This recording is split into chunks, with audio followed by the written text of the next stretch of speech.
Hello friend, नमस्कार। स्वागत है आपका एक बार फिर से राठौर इंग्लिश क्लासेस में। फ्रेंड्स, आज का हमारा टॉपिक भी एक पोइट से रिलेटेड है, जो एक महान पोइट की श्रेणी में आते हैं। इनका नाम है पी शैली या पर्सी BC शैली, इनका पूरा नाम। आइए फ्रेंड्स, पी शैली की बायोग्राफी को देखते हैं और इनके जीवन के बारे में जानने की कोशिश करते हैं। इनकी तस्वीर को आप देख सकते हैं, आपके सामने एक इमेज है। ये इस तरह से दिखाई देते थे। इन्होंने बहुत सुंदर सुंदर रचनाएं करी अपने जीवन काल में। हालांकि बहुत कम उम्र में ही इनका निधन हो गया था। आगे हम इसकी चर्चा करेंगे। तो आइए शुरुआत करते हैं पी शैले के बायोग्राफी को। तो पी शैले का जन्म 4 अगस्त 1792 को हुआ था, यानी काफी पुराने पोएट हैं ये। आप मान के चलिए, देखिए अभी हम चल रहे हैं 2025 और 1792 यानी लगभग 200 साल पुराने। तो बहुत ही पुराने जरूर हैं, लेकिन इनकी कविताएं आप सोचिए 200 साल बाद भी आज पढ़ी जाती हैं। तो इससे इनकी महानता की आप जो है अनुमान लगा सकते हैं कि कितने ग्रेट पोएट रहे होंगे। इनका जन्म friend Field Place near Horsham, Sussex, जो इंग्लैंड में है, ये वहाँ पे इनका जन्म हुआ था। Friends, P Shelley eldest son थे, यानी सबसे बड़े पुत्र थे। इनके पिता टिमोथी शैले इनके सबसे बड़े पुत्र थे। इसके अलावा एक भाई और 4 बहनें और थी इनकी। इनके पिता का नाम था टिमोथी शैले। मदर का नाम था friend Elizabeth Shelley. P Shelley के ग्रैंडफादर फ्रेंड बहुत ही रिच फैमिली से थे, यानी अच्छी खासी जमीन जायदाद थी। इसके अलावा राजनीति में सक्रिय थे, पार्लियामेंट में भी थे। पी शैले की एजुकेशन की बात करें, शुरुआती एजुकेशन इनकी घर से हुई। उसके बाद ये एटन कॉलेज 6 साल तक यहाँ पे इन्होंने पढ़ाई की और उसके बाद ऑक्सफोर्ड यूनिवर्सिटी से भी पढ़ाई करी।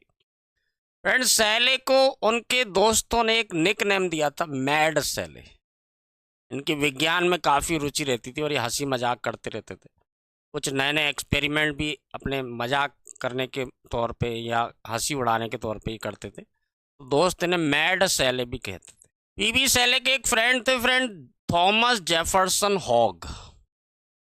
तो पी शैले और ये जो हॉग थे, थॉमस जेफरसन हॉग, इन्होंने मिलकर के एक पम्पलेट छपवाया जिसका टाइटल था द नेसेसिटी ऑफ एथीज्म।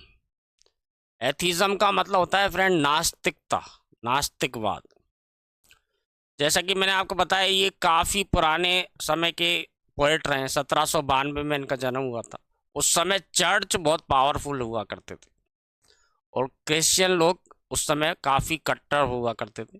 जब इनका ये पैम्पलेट्स लोगों की नज़र में आया तो ये बात मैनेजमेंट तक पहुंची, ऑक्सफोर्ड यूनिवर्सिटी में जब ये पढ़ते थे।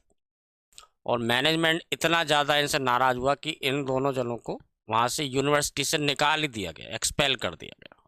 इन्होंने बहुत शुरुआती समय से अपने जीवन के लिखना शुरू कर दिया था, लेकिन इनका जो एक गॉथिक नॉवेल था जेस्ट्रोजी, ये 1810 में प्रकाशित हुआ।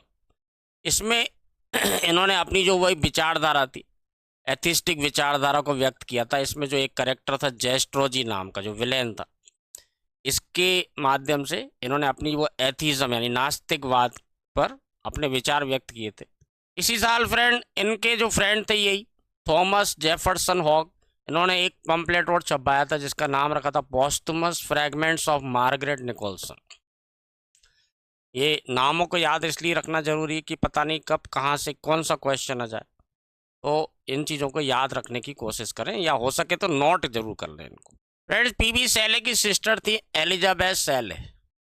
इनके साथ मिलकर इनकी ओरिजिनल पोएट्री को प्रकाशित करवाया इन्होंने bye Victor and केजायर।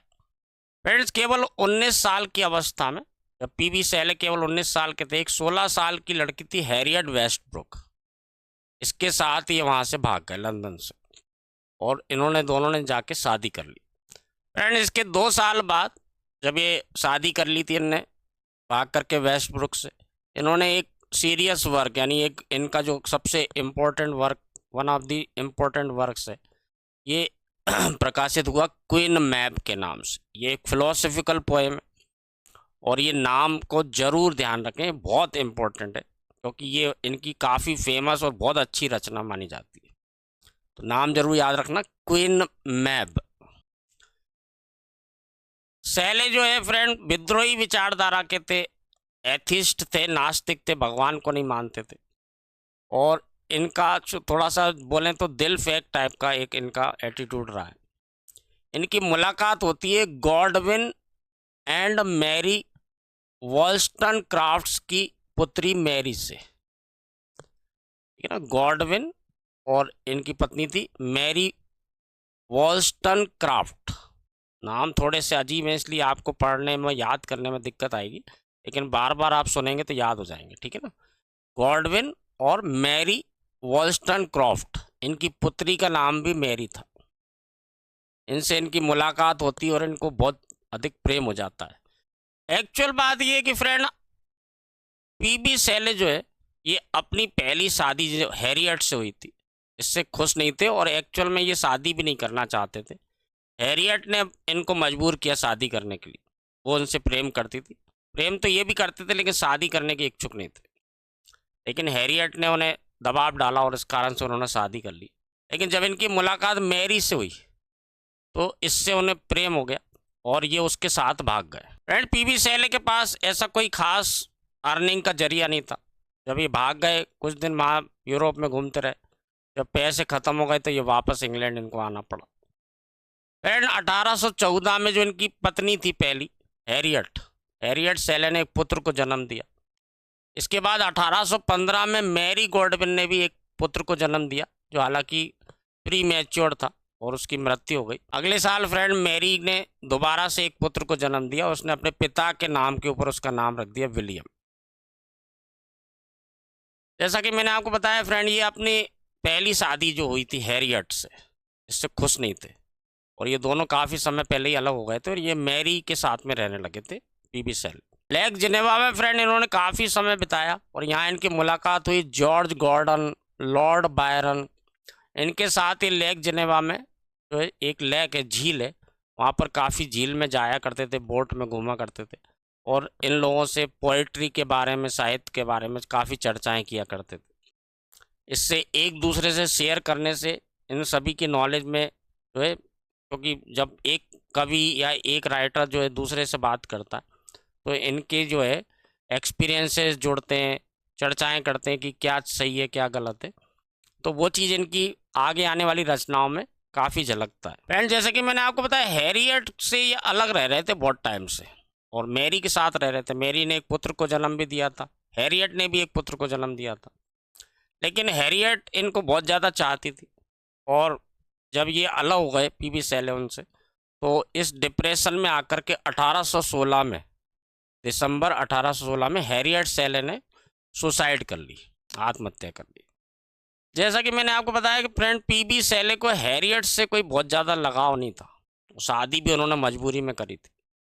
Harriet Shelley के मर जाने के बाद उनकी जब बॉडी भी रिकवर हो गई और बहुत कम समय में, यानी लगभग 1 महीने के बाद ही इन्होंने ऑफिशियली जो है मैरी गॉडविन से शादी कर ली। शैले जो है फ्रेंड फ्री लव यानी उन्मुक्त प्रेम में विश्वास करते थे और इसी कारण से वो मैरी के साथ रहने लगे थे, जबकि शादीशुदा हैरियट से थे वो। इस विचारधारा की वजह से उन्हें अपने दोनों बच्चों की कस्टडी को खोना पड़ा। जो हैरियट के पिता थे उन्होंने कोर्ट में केस लगाया और वहाँ से उन्होंने दोनों बच्चों की कस्टडी को अपने पास ले लिया, यानी दोनों बच्चे उनसे दूर चले गए।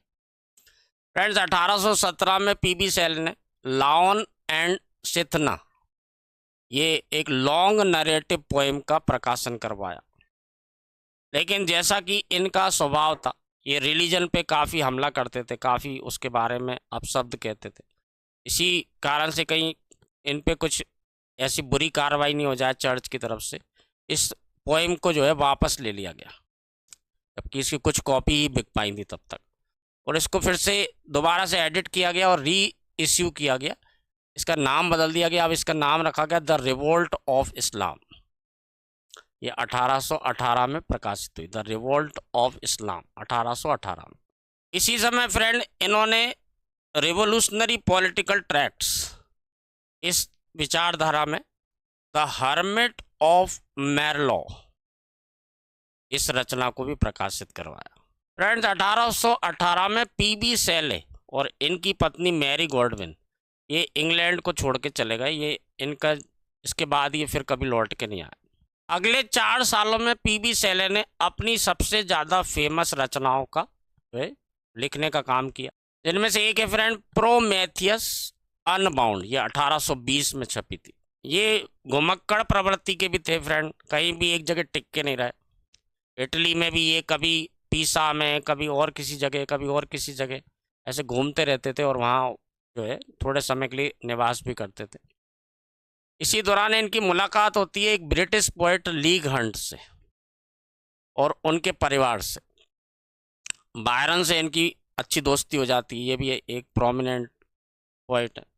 जैसा कि हमने देखा फ्रेंड कि 8 जुलाई 1822 को अपने 30वें जन्मदिन से कुछ दिन पहले ही जब पीबी सेले जो है लौट रहे थे लेगहॉर्न से ला स्पेजिया इटली की ओर, लेगहॉर्न से ला स्पेजिया इटली की ओर लौट रहे तो तूफान आ गया। वो तूफान आ गया और इनकी जो नाव थी जिसमें वो सवार थे, इसका नाम भी याद रखिए, द डॉन जुआन। इस बोट में ये सवार थे और उस बोट के डूबने से इनकी मृत्यु हो गई।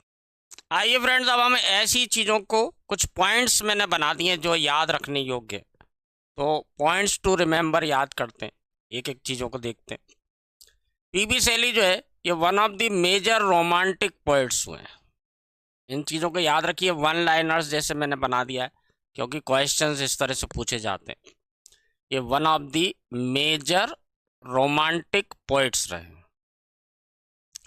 Lord Byron, John Keats, Leigh Hunt, Thomas Love Peacock और इनकी जो सेकंड वाइफ थी मैरी गॉडविन, ये इनके कंटेम्प्ररी पोइट्स रहे हैं। इनका नाम याद रखना आप, क्योंकि कई बार पूछा जाता है कि इनमें से कौन जो पीबी सेले का कंटेम्प्ररी पोइट रहा है।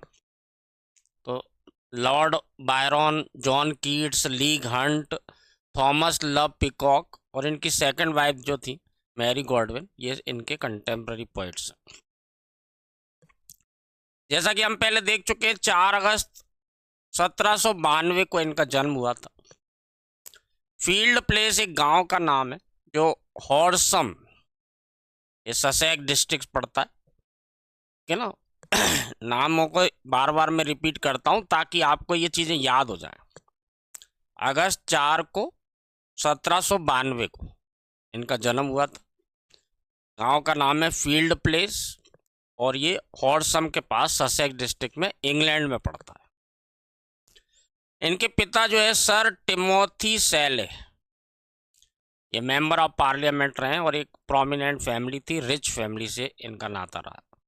फ्रेंड्स, इनकी जो माँ थी एलिजाबेथ पिलफोर्ड, ये भी बहुत एक रिच फैमिली से, लैंडलॉर्ड फैमिली से आती थी, यानी कि अच्छी खासी इनके पिता की एस्टेट हुआ करती थी। तो ये काफ़ी रिच फैमिली से रहे पीबी सेले। फ्रेंड्स, पीबी सेले का एक ही भाई था और बाकी 4 बहनें थी। टोटल ये 6 भाई बहन थे। तो केवल भाई का नाम आप याद रख लें, जॉन सेले, ये इनके भाई का नाम है, क्योंकि इतने सारे नाम याद भी नहीं होते, क्योंकि फ्रेंड बहुत सारे नाम याद रखना मुश्किल हो जाता है।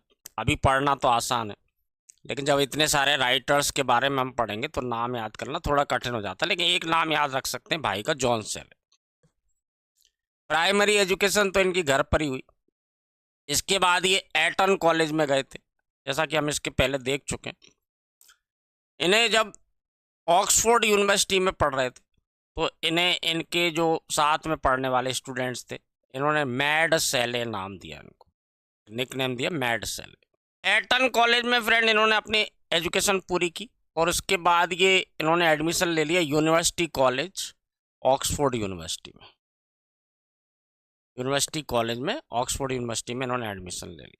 फ्रेंड्स, 1810 में इन्होंने एक गॉथिक नॉवेल, है ना, फर्स्ट बुक लिखी, और गॉथिक नॉवेल, इसका नाम था जेस्ट्रोजी। हालांकि ये चीज़ें हम देख चुके हैं, लेकिन वन लाइनर के रूप में मैं इसलिए समझा रहा हूँ क्योंकि आप इनको बहुत अच्छे से बार बार याद करेंगे तो ये क्वेश्चन ही परीक्षा में पूछे जाएंगे। फ्रेंड, इसके पहले भी हम देख चुके हैं, इनका एक फ्रेंड था थॉमस जेफरसन हॉग। तो इन्होंने दोनों ने मिलकर के एक पंपलेट छापा। पंपलेट में फ्रेंड रिलीजन के खिलाफ और नास्तिकता के संबंध में बातें कही गई थी, जो उस समय के चर्च के लोगों को बिल्कुल पसंद नहीं आई। ये बात जब ऑक्सफोर्ड मैनेजमेंट तक पहुंची तो उन्हें इन दोनों जनों को यूनिवर्सिटी से बाहर कर दिया गया, एक्सपेल कर दिया गया। फ्रेंड, ये जो पैम्पलेट था इसका नाम जरूर ध्यान रखना आप, द नेसेसिटी ऑफ एथिज्म। ये टॉपिक से, ये शीर्षक से इन्होंने ये पैम्पलेट छपाया था, the necessity of atheism. Friend, 1811 में स्कॉटलैंड भाग गई। इलॉप का मतलब होता है जब कोई व्यक्ति शादी करने के उद्देश्य से प्रेमिका के साथ भाग जाता है। तो इनकी एक फ्रेंड थी हैरियट वेस्टब्रुक। हैरियट वेस्टब्रुक के साथ ये स्कॉटलैंड भाग गए और वहाँ जाके इन्होंने शादी कर ली। हालांकि इसके बारे में मैं आपको बता चुका हूँ कि ये शादी करने के इच्छुक नहीं थे, ये उन्मुक्त प्रेम में विश्वास रखते थे, फ्री लव। यानी इन्हें बहुत बार लव हुआ है, कभी इससे कभी उससे कभी उससे। ये शादी करने की इच्छा नहीं रखते थे हैरियट से, लेकिन हैरियट ने, ऐसा कहा जाता है कि इनको ज़बरदस्ती की, यहाँ तक कि आत्महत्या करने की धमकी भी दी, तब जाके इन्होंने शादी करी हैरियट से। इनका वैवाहिक जीवन ज़्यादा सुखी कभी नहीं रहा और जल्दी जो है ये दोनों अलग अलग हो गए, अलग रहने लगे। और आगे हम देखेंगे कि इन्होंने दूसरी शादी कर ली मैरी गॉडविन से। फ्रेंड्स, 1813 में इन्होंने अपना एक बहुत प्रसिद्ध जो बुक छपाई, उसका नाम था क्वीन मैब। ये बहुत फेमस है, इसलिए ज़रूर याद रखिए, क्वीन मैब। अ फिलोसफिकल पोएम है ये, फिलोसॉफिकल पोएम को, यानी दार्शनिकता जिसमें दिखाई देती है। इसका नाम बहुत इंपॉर्टेंट है क्योंकि ये बहुत अक्सर ये आप देखेंगे कि पूछा जाता है, क्वीन मैब। जैसा कि अभी मैंने बताया था फ्रेंड कि पीबी शैले जो है फ्री लव में ज़्यादा विश्वास रखते थे। ऐसे व्यक्ति नहीं थे कि जिससे एक बार प्रेम किया और सारी ज़िंदगी उसके साथ बिताई। मैं इनकी पहली शादी जो है हैरियट वेस्टब्रुक से हुई और उसके कुछ समय बाद ही आप देखें तो 1814 में, 1811 में ये भागे थे हैरियट के साथ, और उसके जस्ट 3 साल बाद, केवल 3 साल, इनकी मुलाकात हुई विलियम गॉडविन और उनकी फैमिली से। और उनकी 16 साल की लड़की मैरी गॉडविन से मिले और इनको देखते ही साथ प्यार हो गया उससे बहुत ज़्यादा। 1814 में ही ये मैरी गॉडविन के साथ फ्रेंड फिर से भाग गए यूरोप की ओर। इसके 2 साल बाद फ्रेंड 1816 में इनकी जो पहली पत्नी थी हैरियट वेस्टब्रुक, इन्होंने सुसाइड कर ली। और क्योंकि ये काफ़ी समय से ऑलरेडी अलग रह रहे थे, इनका कोई खास ऐसा लगाव भी नहीं था, इसके इनकी जो बॉडी मिली उसके कुछ दिन बाद ही इन्होंने दोबारा से शादी कर ली, जो इनकी नई गर्लफ्रेंड थी मैरी गॉडविन से।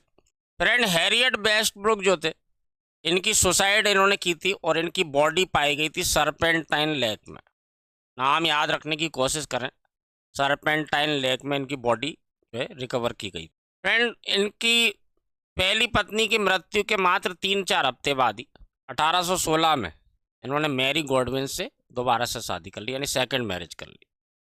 फ्रेंड्स, 1816 में इन्होंने एक नया कलेक्शन प्रकाशित करवाया जिसका नाम था अलास्टर। 1816 में अलास्टर, द स्पिरिट ऑफ सॉलिट्यूड, ये स्पिरिचुअल ऑटोबायोग्राफी है। अब अलास्टर वर्ड जो है, ये नाम का रोमन भाषा में, रोमन माइथोलॉजी यानी रोमन जो मिथक रहते हैं, पौराणिक कथाएं रहती हैं, उसमें अलास्टर का मतलब होता है एविल जीनियस, एक दुष्ट लेकिन जीनियस यानी बहुत ज़्यादा बुद्धिमानी।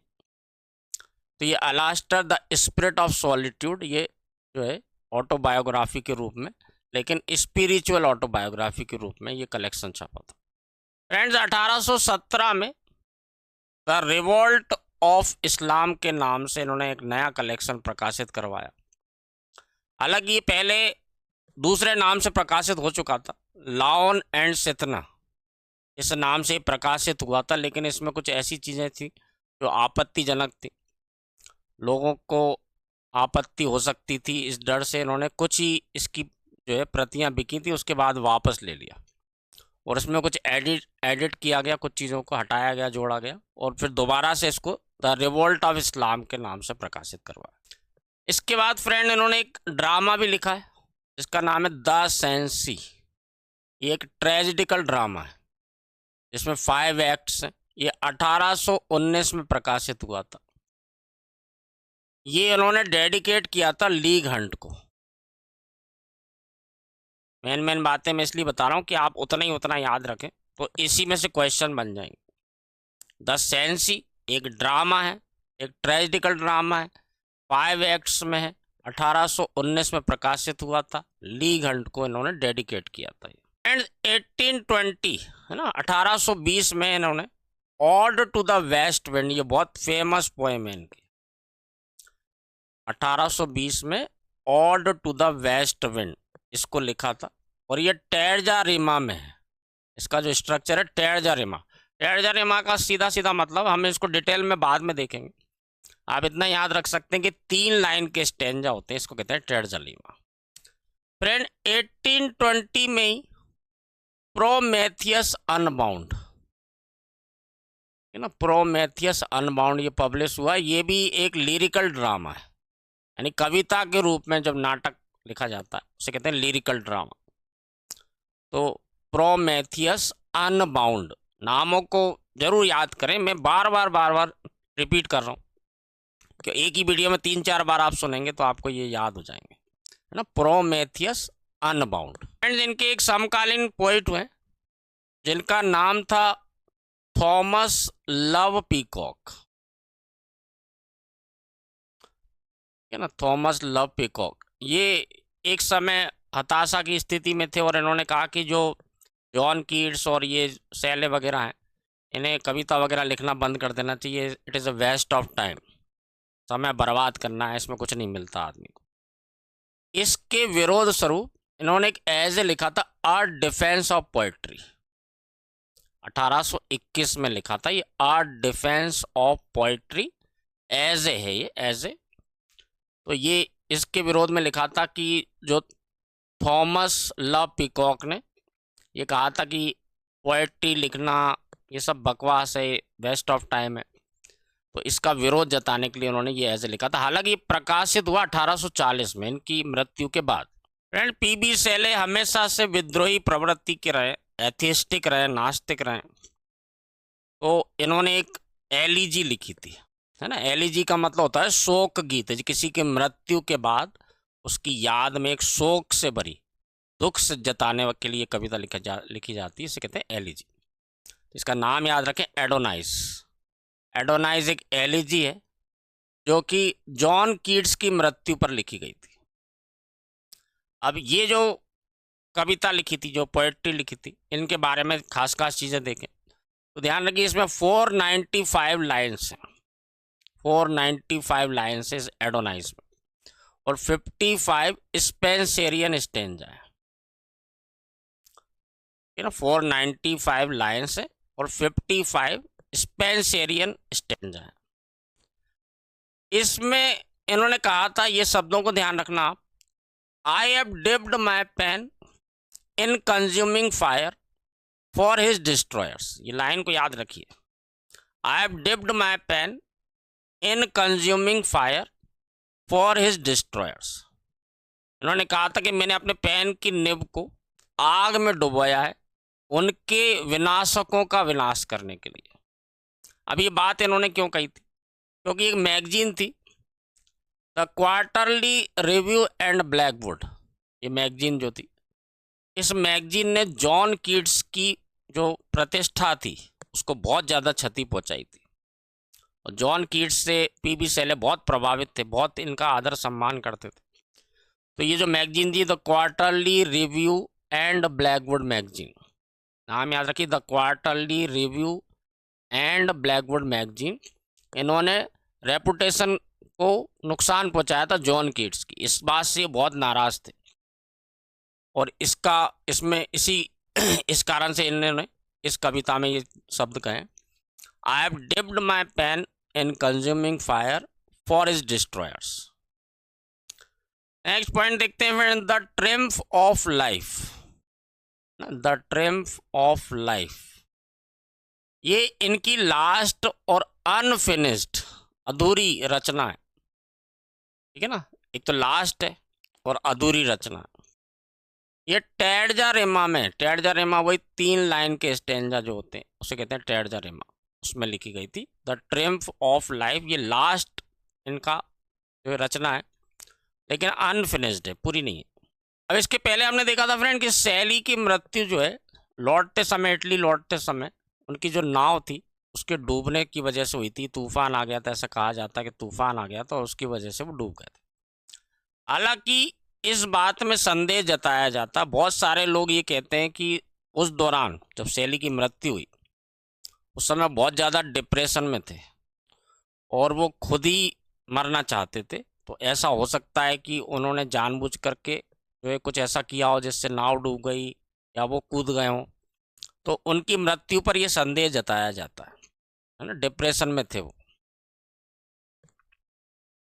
एंड जब पीबी शैले का जो कॉर्प्स था, यानी उनकी जो लाश बरामद हुई, तो वो क्षत विक्षत अवस्था में थी, यानी कि जो समुद्र के जो जानवर थे उनको काफ़ी नुकसान पहुंचा दिया था बॉडी पे, यहाँ तक कि सर भी नहीं मिला था उनका, शायद एक हाथ और पैर भी गायब था।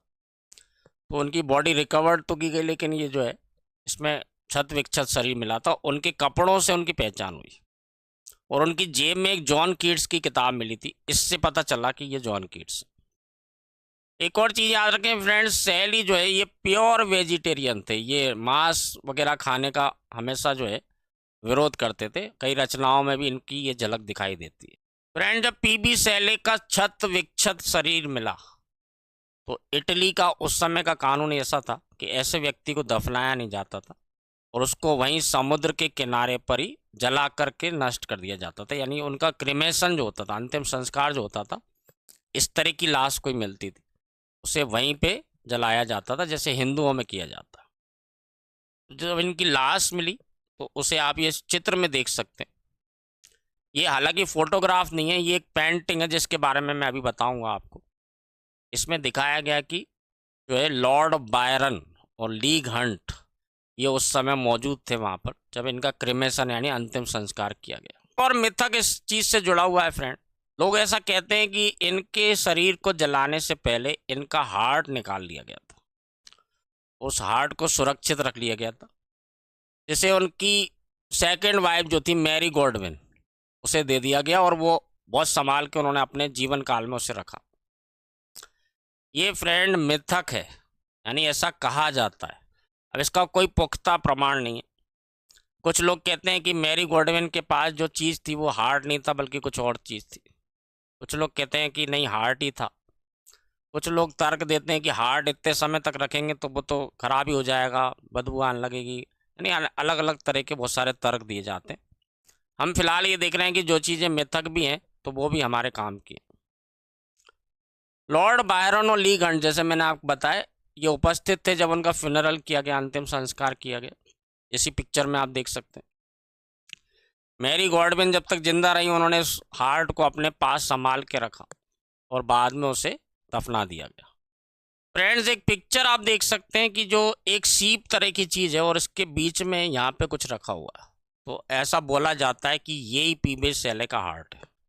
तो फ्रेंड ऐसा बोला जाता है कि ये जो चीज़ यहाँ पे दिखाई दे रही पिक्चर में आपको, ये ही पीबी शैले का हार्ट है, जो उनका फ्यूनरल यानी उन्हें जब जलाया गया उसके पहले निकाल लिया गया था और मैरी गॉडविन ने उसे संभाल के रखा था। अब ये बात कितनी सच है कितनी झूठ है ये हम नहीं जानते। हमको फैक्ट्स इसलिए जानना है कि ये सवाल हमारे क्वेश्चन में यानी हमारे एग्ज़ाम में पूछे जा सकते हैं। अब दूसरी बात करें तो ये फ्रेंड जो हमने अभी फ्यूनरल की पिक्चर देखी थी इसके ऊपर, वो कोई फोटोग्राफ नहीं है, यानी फ़ोटो नहीं है।